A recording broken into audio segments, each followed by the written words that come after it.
দর্শক, আজ আমরা আলোচনা করব প্রতিদিন তিল তিল করে নিজেকে কিভাবে উন্নত করা যায়। মোট 8টি বিষয় এই আলোচনায় তুলে ধরব। প্রতিদিনই আমাদের আত্মচিন্তা ও আত্মবিশ্লেষণ করতে হবে। কাজের অবসরে একটু সময় বের করে আমাদের ভাবতে হবে আমরা কোন জিনিসটা ভালো করতে পারছি, কোন জিনিসটা খারাপ হয়ে যাচ্ছে। প্রতিদিন যদি এভাবে আমরা ভাবি তাহলে আমাদের শক্তি এবং দুর্বল জায়গাগুলোর ব্যাপারে আমরা সচেতন হয়ে উঠব।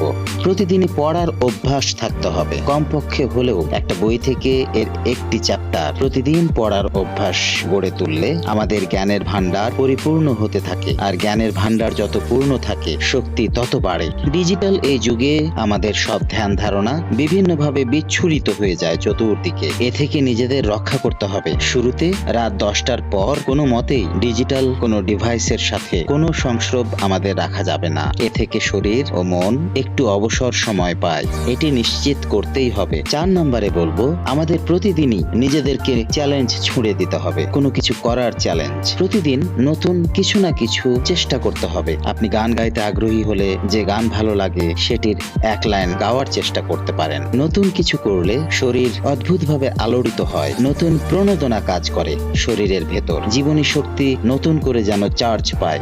দর্শক, মি টাইম বলে একটি কথা আছে, অর্থাৎ শুধু নিজের জন্য একটি সময়। যে কাজটি করে আপনি খুব আনন্দ পান, ভীষণ আনন্দ পান, সেই কাজটি প্রতিদিন একটু করে হলেও করার চেষ্টা করুন। এটি যে কোনো কিছু হতে পারে, সবজি চাষ, কোনো কিছু লেখা, কোনো কিছু পড়া, মুভি দেখা, যে কোনো জিনিস।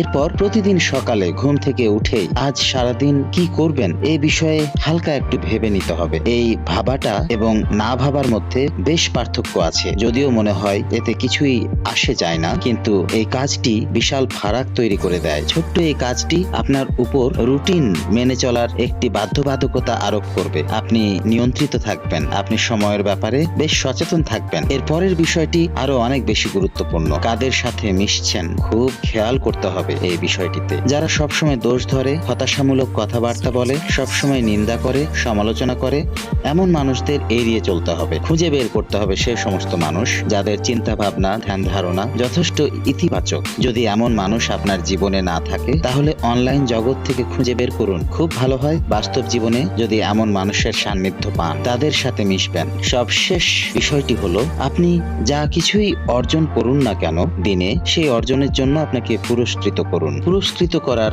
বেশ কিছু উপায় আছে, যেমন যতটুকু আনন্দ করা দরকার তার চেয়েও বেশি আনন্দের একটা আবহ তৈরি করে সজোরে চিৎকার করতে পারেন। নিজেকে বাহবা জানানোর টাকা পয়সা খরচ করা ছাড়াই এটি অনেক ভালো একটি পন্থা। দর্শক, অনেক মানুষ অনেক কথা বলে, উপদেশ দেয়, আমরা অনেকে তাদের সমালোচনা করি, বলি তারা নিজেরাই এগুলো পালন করে কিনা, কিংবা বলি বলা সহজ কিন্তু করা কঠিন।